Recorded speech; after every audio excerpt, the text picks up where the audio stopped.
In this video, I'm going to go over exactly how much of your earnings you should be investing on a weekly or monthly basis.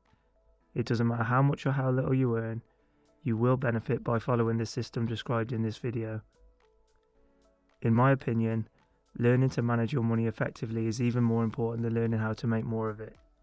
Poor money management is the number one reason people get into debt and remain poor in the Western world. It's also the reason why people can win millions on the lottery and be broke again a few years later. Money management really is key. The main problem most people think they have is that they simply don't have enough money. However, the main problem most people actually have is not knowing how to manage their money effectively in the first place. Thankfully, managing your money in such a way that covers your expenses, protects you from the unexpected, and ensures you're still able to invest consistently does exist, and it's not difficult to master. In case you didn't already know, I'm talking about the JAR system by Harv Eker. The JAR system is essentially about dividing up your income into 6 different segments and then allocating it into 6 different jars, each with its own specific purpose. Let's take a look at which role each jar plays. The main jar is for your essential outgoings. This jar will typically consist of things such as rent, mortgage, car, food, phone bill and gym membership. Generally speaking, the aim of this jar is to cover the unavoidable expenses that we all have to deal with. It's not uncommon in the beginning for people to be using close to 100% of their income on this jar alone. This will obviously have to change if you want to start investing in a meaningful way. The next jar is the investment or financial freedom jar. The purpose of this jar is pretty self-explanatory.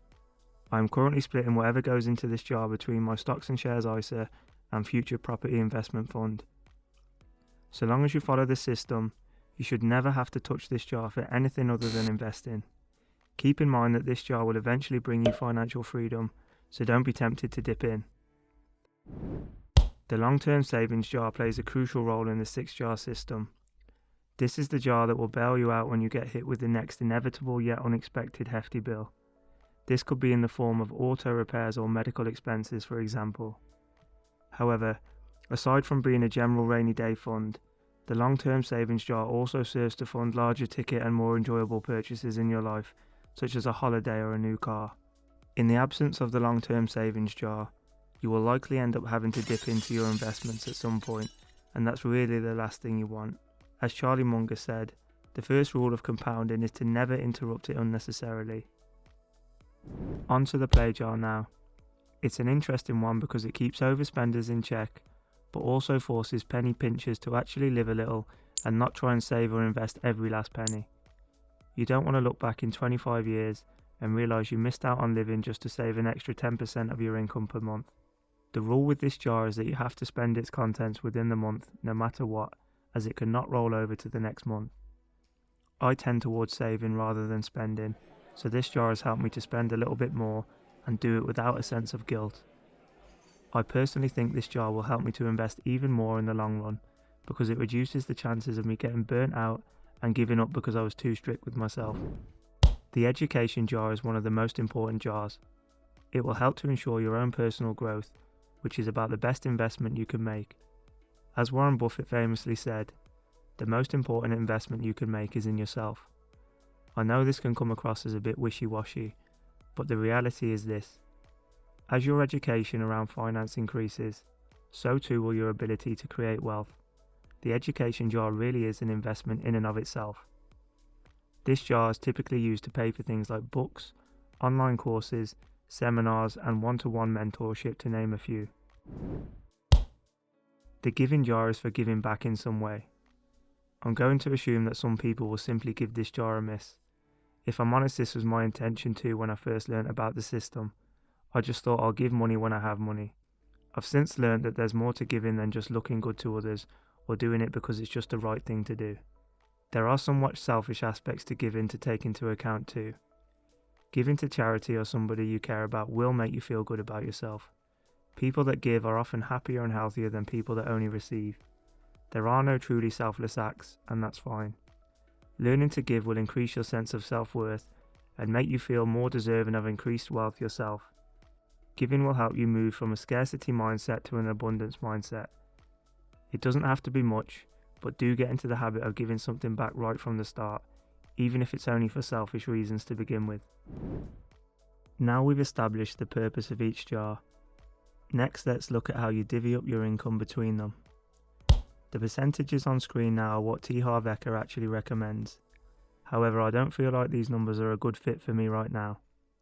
If I were in my early 20s, then investing 10% per month as suggested may be okay, but as I'm in my early 30s, I feel as if I'm having to play catch up, and I don't think investing 10% of my income each month will deliver the results fast enough to keep me motivated. So with that being said, these are the percentages that I personally use, with an example income of £4,000 per month to make the maths nice and easy. Before we go any further, if you're finding any value in this video, then please consider liking and subscribing to help out with the channel. As you can see, my figures are geared towards investing more aggressively. Many people's main jar is well above Harv Eker's 55% goal to start with. However, I've structured my life in such a way that I can live very cheaply and invest a higher percentage of my income than most. Everyone's numbers will be different and also change over time. It's a good idea to review things anytime there's a significant change in your income or outgoings. You can implement the jar system no matter what your current income or financial situation is. Forming the habit is more important than the amounts to begin with, so just start from wherever you're at, learn to manage your money, and you'll soon see things improve. Harv Eker recommends you pay debt from the long-term savings jar. My issue with this is that if you do that, then you'll likely have no long-term savings, which defeats the purpose of the jar. I think it's better to simply add any debt to the main jar and continue contributing to the long-term savings jar, even if it's just a small amount. In addition to the jar system, I think it's also important to have a cash buffer in place in case you lose your job, for example. The buffer should be enough to cover your main jar for 3 to 6 months. That way, if you do lose your job and have nothing coming in, you'll know you have 3 to 6 months to replace your income before you have to start dipping into your other jars. I can't lie, I do get tempted to simply invest my buffer from time to time just seeing it sat there, but I know deep down it would be a foolish and short-sighted move that would probably come back to bite me in the arse at some point. Thankfully, I've not had to use my buffer yet, but I can tell you having it in place really does give you a sense of financial security. In fact, when you follow the rules of the jar system as a whole, you'll likely just feel like you've got your shit together financially, perhaps for the first time ever. It's very reassuring to know exactly where your money needs to go each week or month. It removes the burden of choice. Should I put this much towards this or that much towards that? Did I leave enough for this and have I got enough left over to do that? You get the point. You've already carefully predetermined the correct allocation of your income between the jars, so now you can just essentially let things run on autopilot. If you want to get even more in depth about the psychology and benefits of the jar system, I'll leave a link in the description so you can check out Harv Eker's blog or buy his book The Millionaire Mindset. I'll also include a link to the balance sheet that I use to track my income and expenses with Google Sheets. I couldn't be without it. So to answer the question of how much you should be investing, well, I'd say as much as you can whilst making sure not to neglect the other 5 jars. You have to start wherever you are anyway, so there is of course no set number or percentage for everyone.